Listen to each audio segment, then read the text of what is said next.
الحمد لله رب العالمين والصلاة والسلام على أشرف الأنبياء والمرسلين وعلى آله وأصحابه أجمعين.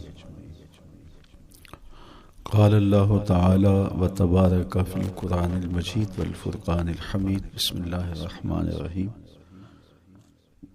لا أقسم بهذا البلد وأنت حل بهذا البلد ووالد وما ولد لقد خلقنا الإنسان في كبد.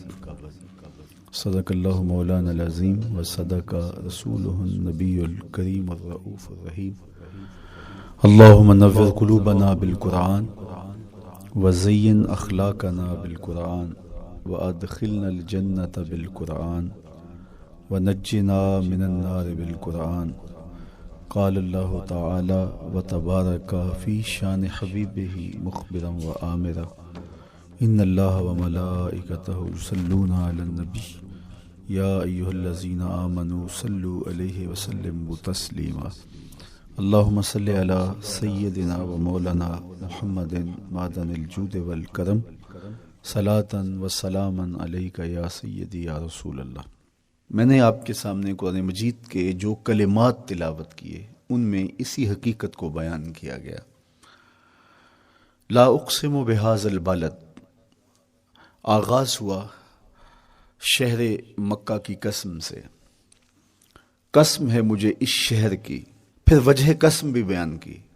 وَأَنْتَ حِلٌّ بِهَذَا الْبَلَدِ، مجھے اس شہر کی قسم اس لیے کہ محبوب اس شہر میں تو جو بستا ہے، تیرا بسیرا ہے اس شہر میں، اس شہر کی گلیوں نے تیرے قدم چومے ہیں اور تیرے انفاس کی مہک اس کی فضاؤں میں بسی ہے، اس لیے مجھے قسم کہ یہاں تم رہتے ہو. اللہ اکبر. علماء کے مابین اس بات پر اختلاف ہے کہ مکہ المکرمہ افضل ہے یا مدینہ النبی صلی اللہ علیہ وآلہ وسلم افضل ہے. ایک علمی اختلاف ہے. بعض نے کہا مکہ المکرمہ افضل ہے، دلائل دیے، بڑا وزن ہے دلائل میں. بعض نے کہا مدینہ تو رسول صلی اللہ علیہ وآلہ وسلم افضل ہے، دلائل دیے، بڑا زور ہے دلائل میں.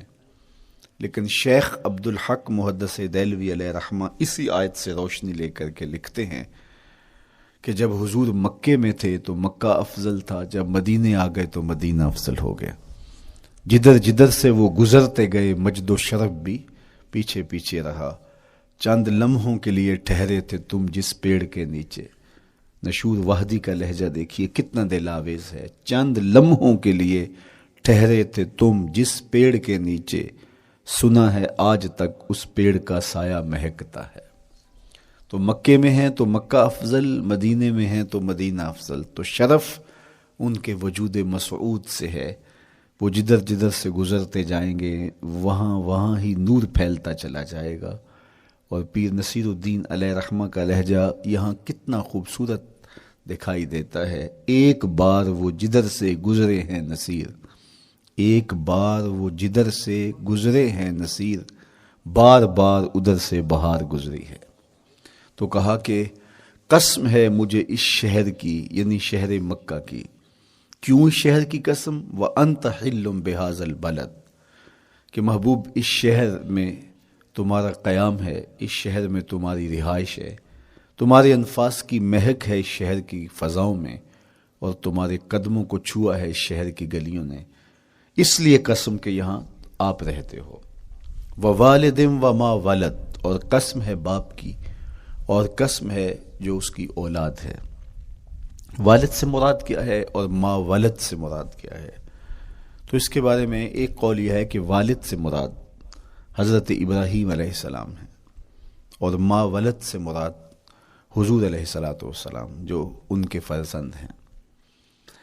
ایک قول کے والد سے مراد حضرت آدم علیہ السلام ہیں، اور ما ولد سے مراد ان کی ساری ذریت اور نسل ہے. تیسرا قول کہ والد سے مراد حضور علیہ السلام ہیں، اور ما ولد سے مراد حضور علیہ السلام کی ساری امت، حضور علیہ السلام کی ساری آل اطرت، حضور کے اصحاب. لیکن علماء نے پہلے قول کو ترجیح دی کہ مکہ المکرمہ کی قسم کی گئی تو پھر مناسبت بنتی ہے کہ حضرت ابراہیم کا ذکر بھی ہو. تو اس لیے والد سے مراد حضرت ابراہیم ہیں، اور ما ولد سے مراد حضور علیہ الصلوۃ والسلام کی ذات ستودہ صفات ہے۔ تو تین چیزیں ہوئیں جن کی قسم کی گئی۔ سب سے پہلے شہر مکہ کی قسم کی گئی، پھر حضرت ابراہیم علیہ السلام کی قسم کی گئی، اس کے بعد حضور علیہ الصلوۃ والسلام کے مبارک وجود کی قسم کی گئی۔ تین قسمیں کر کے کہا کیا گیا، چونکہ جو خالی ذہن شخص ہو، جب اس کو کوئی بات بیان کی جائے تو قسم سے آغاز نہیں کیا جاتا۔ متردد الذہن کو کوئی بات کرنی ہو تو قسم سے آغاز کیا جاتا ہے، یا پھر آپ جس مضمون کو بیان کرنے جا رہے ہیں وہ اتنا اہم ہے کہ اس کی اہمیت کو اجاگر کرنے کے لیے آپ کو قسم کرنا پڑتی ہے۔ تو یہ جو ما بعد کا مضمون ہے جس کو میرے رب نے بیان کیا، اس سے قبل ایک نہیں، دو نہیں، تین قسمیں کی، تو پھر کان تو کھڑے ہو گئے، سماعتیں تو بچھ گئیں کہ وہ کون سی شے ہے جس کو بیان کرنا مقصود ہے، اور اس سے قبل قسم پہ قسم کی جا رہی ہے۔ قسم محبوب شہر مکہ کی، قسم محبوب تیرے والد بزرگوار حضرت ابراہیم علیہ السلام کی، اور قسم تیرے پاکیزہ وجود کی۔ اب انسان بالکل سماعتیں بچھا کے منتظر ہے کہ قسم کی کس بات کی جا رہی ہے، کس بات پہ قسمیں ہو رہی ہیں۔ تو جواب آیا، قسم محبوب شہر مکہ کی جس میں آپ رہتے ہو، قسم آپ کے والد بزرگوار حضرت ابراہیم علیہ السلام کی، اور قسم آپ کے پاکیزہ وجود کی۔ لقد خلقنا الانسان فی کبد، ہم نے انسان کو مشقتوں میں رہتا پیدا کیا ہے۔ یعنی انسان کی زندگی کے اندر مشقتیں، مشکلیں، آلام، مصائب، حالات کی تلخیاں، سخت مراحل، یہ اس کی زندگی کا حصہ ہے، اور ہم نے اس کو ڈیزائن اس طرح کیا ہے کہ یہ ان ساری مشکلات سے نہ بردآزما ہوگا اور حالات کی تلخیوں کا مقابلہ کرے گا، اور خیر و شر کے ساتھ ساری زندگی اس کا تعلق رہے گا۔ تو یہ اگر سخت جان ہوا تو زندگی میں کامیاب اور بامراد ہوا، اور اگر یہ کمزور ہوا تو پیچھے رہ جائے گا۔ اور اس کے لیے جو قسمیں کی ہیں وہ تین ہیں۔ قسم کا اور جواب قسم کا تعلق ہوتا ہے، یعنی جس پہ قسم کی جا رہی ہے تو جو قسم کی جا رہی ہے اس کا کوئی آپس میں تعلق ہوگا۔ جب پھولوں کا ذکر کریں گے تو پھر اس کے متعلقات ہی بعد میں بیان کریں گے۔ کسی نے کہا تھا جنگل میں کوئی مے خار مرا ہے، جنگل میں کوئی مے خار مرا ہے، اسے انگور کے پتوں کا کفن دو۔ میاں جنگل میں مرنے والے شخص کو کسی اور درخت کے پتوں کا بھی تو کفن دیا جا سکتا ہے، لیکن صاحب مرنے والا مے خار ہے، اور شراب کشید کی جاتی ہے انگور سے، تو اس کو تو ٹھنڈ تب بھی پڑے گی کہ انگور کے پتوں کا کفن دیا جائے۔ تو مناسبات ہوتی ہیں۔ تو اب جب قسم کی گئی تو قسم تین چیزوں کی گئی، اور اس کی جواب قسم سے مناسبت کیا بنتی تھی؟ انسان کو مشقتوں میں رہتا پیدا کیا گیا، حالات کی تلخیوں سے گزرتا ہے، سخت تربیتی مراحل سے اس کو گزرنا پڑتا ہے۔ تو اس چیز کو بیان کرنے سے قبل تین قسمیں کی گئی۔ پہلی قسم میرے حضور کے پاکیزہ شہر کی، مکہ المکرمہ کی، اس لیے کہ مکہ المکرمہ میں دیکھ لیجئے کہ صحابہ اور حضور کے ماننے والوں نے کیسے تلخ زندگی کاٹی۔ شجر اسلام ثمر بار ہوا تو ہمیں تو یہ کھلے ہوئے پھول دکھائی دیتے ہیں، لیکن ہم نہیں بھول سکتے کہ بلال حبشی کی پیٹھ پہ کیسے کوڑے برسے اور احد احد کیسے پکارتے رہے۔ تو ہم اس منظر کو دیکھیں، مکہ کے ان حالات کو دیکھیں، تو اس لیے قسم کی مکے کی، اور پھر حضرت ابراہیم علیہ السلام کی قسم کی، چونکہ حضرت ابراہیم نے جس قدر اذیتوں سے گزر کر کے، مصائب آلام کا سامنا کر کے، حالات کی تلخیوں کا مقابلہ کر کے اپنا راستہ بنایا اور اپنے رب کی رضا پائی، وہ تاریخ کا ایک انوکھا باب ہے۔ اس سے بڑھ کر کیا ہوگا کہ جلتی ہوئی آگ میں چھلانگ لگا دی رب کے حکم کی تعمیل میں، بیٹے کی گردن پہ چھری رکھ دی۔ یہ تماشا لب بام نہیں تھا، منا کی وادی میں وہ انوکھا واقعہ رقم ہوا کہ آج بھی تاریخ انگشت بدندہ ہے کیا ایک باپ، اور وہ اس بیٹے کو ذبح کرنے کے لیے آمادہ ہو گیا جو اس کی آنکھوں کا نور ہے اور دل کا قرار ہے، رب سے مانگ کے لیا، لیکن تعمیل ارشاد میں اس بیٹے کی گردن پہ چھری رکھنے کے لیے باپ تیار ہو جاتا ہے اور اس کو ذبح کرنے کے لیے آمادہ ہو جاتا ہے، حتیٰ کہ بیٹے کو لٹا لیتا ہے اور ہاتھ میں چھری پکڑ کے بیٹے کی گردن پہ رکھ کے پوری ہمت کے ساتھ جب چھری چلاتا ہے تو آواز آتی ہے فلما اسلما وتلہ للجبین ونادیناہ ان یا ابراہیم قد صدقت الرؤیا انا کذالک نجزی المحسنین۔ ابراہیم بس کرو، تم نے واقعی خواب پورا کر دکھایا۔ اپنی بیوی کو، اپنے نو مولود بچے کو وادی غیر ذی زرع میں چھوڑ آنا، جہاں کچھ بھی میسر نہیں تھا، یہاں آپ کو آپ کے ماں باپ چھوڑ کے جاتے ہیں، ایک خوبصورت آسودہ ماحول ہے، اور آپ کو جس مقصد کے لیے چھوڑ کے جا رہے ہیں تو وہ مقصد بھی آپ کی اور ان کے پیش نظر ہے، لیکن اس کے باوجود بھی جو ہے وہ آنکھیں نم ہو جاتی ہوں گی کہ ہم اپنی اولاد کو یہاں چھوڑ کے جا رہے ہیں، جبکہ ایک محفوظ پناہ گاہ میں آپ کو چھوڑ کے گئے۔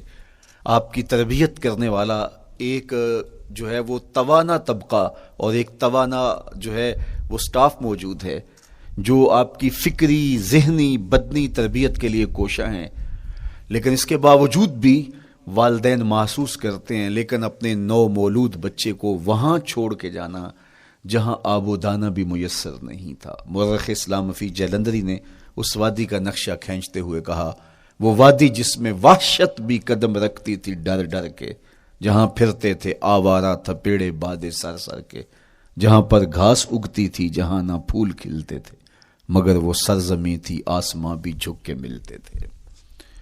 تو اس وادی میں چھوڑ کے آنا، حضرت ابراہیم نے جو امتحانات دیے، اس لیے ان کی قسم کی، چونکہ جواب قسم کا تعلق بنتا ہے، تو قسم ابراہیم کے پاکیزہ وجود کی کہ جنہوں نے دکھ سہے، تکالیف آلام گوارا کی، لیکن پائے سوات میں لغزش نہیں آنے دی۔ تیسری قسم میرے حضور کے پاکیزہ وجود کی فرمایا جتنے دکھ مجھے دیے گئے، جتنی اذیتیں مجھے پہنچائی گئیں، اتنی کسی کو نہیں دی گئیں۔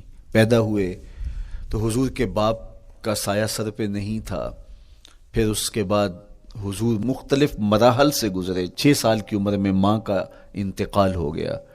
جب راہ حق میں لوگوں کو دعوت رشد و ہدایت دینے نکلے تو جو لوگوں کے رویے تھے اور جو اذیتیں لوگوں نے پہنچائیں وہ ایک الگ باب ہے۔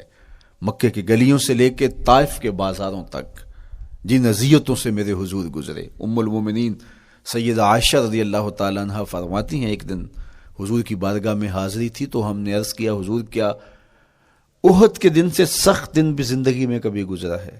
صحابہ کی نظر میں اس دن سے سخت دن کبھی زندگی میں نہیں آیا، اس لیے کہ جب 70 صحابہ کی لاشیں پڑی تھیں، حضور کے چچا حضرت امیر حمزہ شہید کر دیے گئے، اور نہ صرف انہیں شہید کیا گیا، ان کا مسئلہ کیا گیا، اعضائے بدنیاں کاٹ دیے گئے، ناک کاٹ لی گئی، زبان کاٹ لی گئی، بدن چیر کے کلیجہ نکالا گیا، اور پھر ان اعضاء کا ہار پرویا گیا، اور ہندا نے گلے میں ڈال کے رقص کیا، آنکھوں میں نیزے چبھوئے گئے۔ تو یہ دردناک دن تھا۔ تو حضور کے سر انور پہ سفید رنگ کی پٹی بندھی تھی اور چشمان رحمت میں آنسو تھے، اور بار بار فرماتے تھے ما فعل امی، میرے چچا کی کہانی سناؤ۔ تو یہ دردناک دن تھا جو صحابہ نے اپنی آنکھوں سے دیکھا۔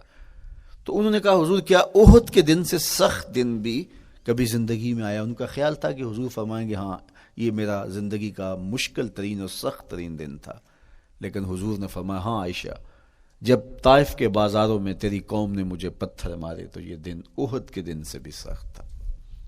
حضور ان کے 3 سرداروں کے پاس پیغام حق لے کے گئے، لیکن انہوں نے آگے سے جو رویہ اختیار کیا وہ اتنا اذیت ناک تھا۔